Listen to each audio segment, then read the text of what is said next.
जय हिंद। आप सभी का फिर से स्वागत है 4K स्टडीज के एक नए एपिसोड में। आज के इस एपिसोड में हम लोग देखने वाले हैं BSOG 176 के लिए most important question with answer, जो आने वाले एग्जाम की दृष्टिकोण से काफ़ी ज़्यादा इंपॉर्टेंट होने वाली है। इससे पहले हम लोग BSOG 176 की कई क्लासेस देख चुके हैं और आज के सेशन में हम लोग इंपॉर्टेंट क्वेश्चन विद आंसर को एक्सप्लेन करने वाले हैं, जो काफ़ी ज़्यादा इंपॉर्टेंट है। इसका एक प्लेलिस्ट तैयार किया गया है BSOG 176 के नाम से। प्लेलिस्ट का लिंक आपको डिस्क्रिप्शन बॉक्स में और कमेंट बॉक्स में पिन किया हुआ सबसे ऊपर में मिल जाएगा। उस लिंक पर क्लिक करने के बाद आप आसानी तरीके से सारे के सारे क्लासेस कर सकते हैं। तो चलिए हम लोग आज के सेशन में देखने वाले हैं कौन से क्वेश्चंस है जो काफ़ी ज़्यादा इंपॉर्टेंट है। जैसे कहा जाता है उपहार की अवधारणा पर चर्चा कीजिए। उपहार की अवधारणा पर चर्चा करने के लिए कहा जा रहा है, ये मोस्ट इंपॉर्टेंट क्वेश्चन है। इसको हम लोग समझने की कोशिश करते हैं, क्या होता है उपहार और किस तरह से उपहार दिए जाते हैं, किसको हम लोग उपहार कह सकते हैं, है ना। तो इसके बारे में हम लोग समझते हैं। जैसे कहा जाता है शब्द लेकिन उपहार किसी भी प्रकार के भुगतान के बिना किए गए व्यक्तिगत संपत्ति के स्वेच्छा से हस्तांतरण को संदर्भित करता है। भूमि का स्वैच्छिक परिवहन और नगद या रक्त सहित किसी भी प्रकार के भुगतान के बिना एक व्यक्ति से दूसरे व्यक्ति को उत्पादों का हस्तांतरण। मतलब ये आप जैसे होता है ना, आप आप मतलब अच्छे मित्रों के साथ आप किसी को उपहार दे रहे हो या बर्थडे में गिफ्ट दे रहे हो, ये आप अपने मन से खुशी खुशी के मतलब खुशी जाहिर करने के लिए आप जो किसी प्रकार के उपहार दे रहे हो। अगर इसी में अगर ज़बरदस्ती बोला जाए कि नहीं मुझे बाइक चाहिए तो चाहिए, आप नहीं दे पा रहे हो, मतलब होता है ना, तो वो एक प्रकार का बोले तो कानूनी वो उपहार उसके रूप में हम लोग नहीं कर सकते हैं। मतलब एक होता है भाई बहन में, अगर नहीं मुझे दो मुझे दो मुझे दो, मुझे गाड़ी चाहिए, मुझे बाइक चाहिए, मतलब ये वो अलग बात है ना। तो वही बात है, इसमें समझने के लिए कहा जा रहा है किसको हम लोग उपहार कहेंगे, किसको हम लोग उपहार की जो है ना सीमा में नहीं रख सकते हैं।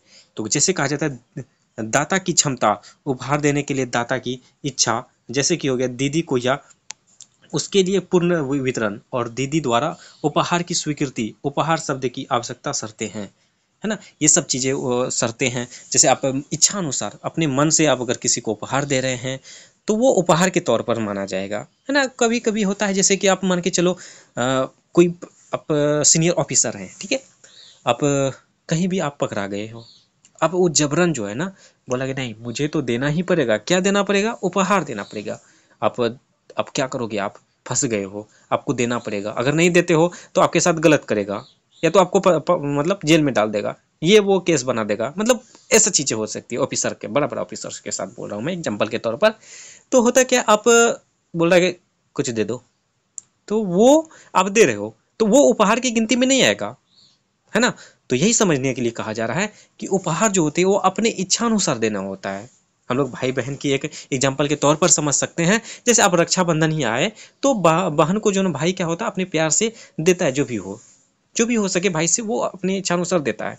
अगर इसी में कभी कभी होता है ना, बहन बड़ी जिद्दी टाइप की होती है कि नहीं मुझे तो साड़ी चाहिए, मुझे तो कपड़ा चाहिए, मुझे तो स्मार्ट वॉच चाहिए, मुझे तो ये डायमंड चाहिए, वो वगैरह वगैरह वगैरह चाहिए, तो वो भी उपहार के तौर पर आएगा, है ना। एक अगर भाई अगर इच्छा अनुसार दे दिया, चलो तुम्हारी शौक है तो चलो तुमको लेके दे रहे हैं, तो वो उपहार के तौर पर आएगा।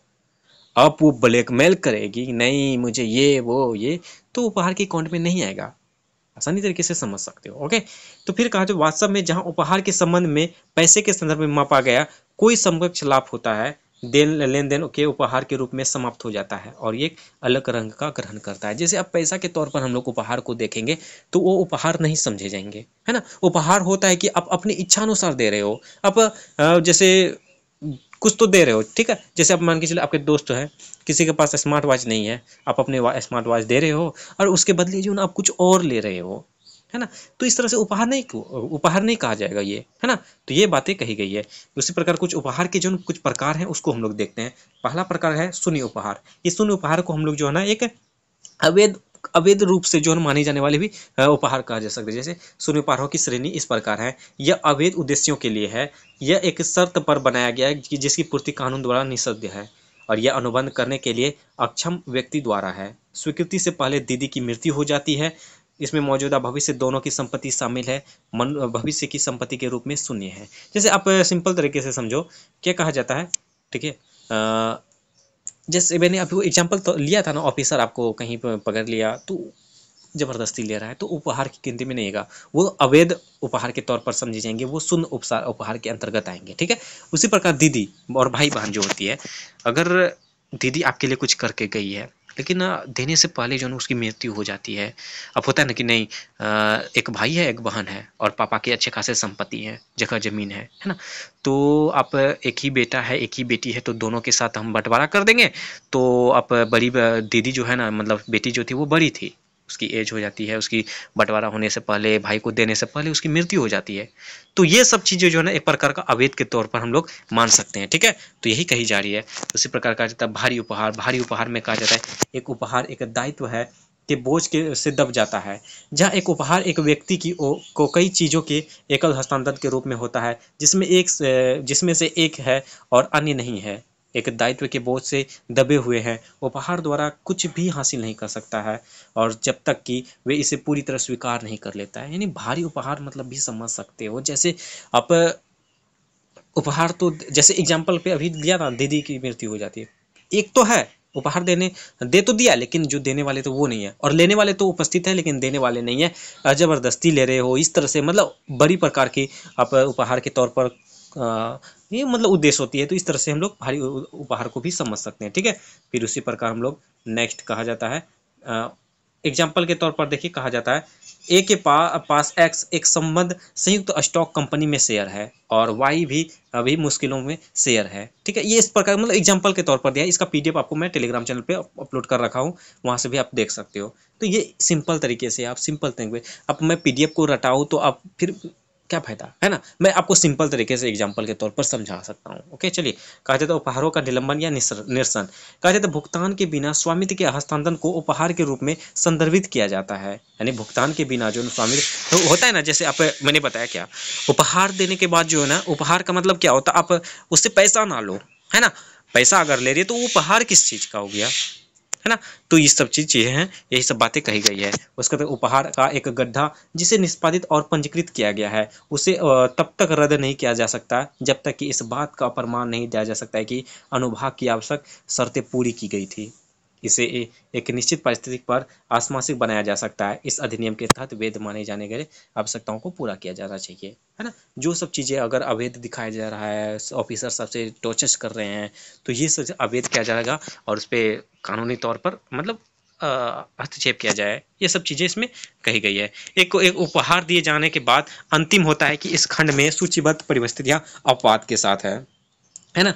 फिर एक वैध उपहार की और अनिवार्यताएं, एक वैध उपहार की क्या क्या अनिवार्यताएं हो सकती है, इसको भी समझते हैं हम लोग। कहा जाता है अनुप्रमाण्य, एक उपहार विलेख जो दो गवाहों द्वारा प्रमाणित होना चाहिए। यानी दो गवाहों का आप उपहार दे रहे हो तो आपका जो देने वाले हैं और लेने वाले हैं एक प्रकार का उसको भी गवाह के रूप में होनी चाहिए कि हाँ मैंने उपहार के तौर पर दिया है, और लेने वाले भी हाँ मैंने उपहार के तौर पर इसको ग्रहण किया है, लिया है, ठीक है?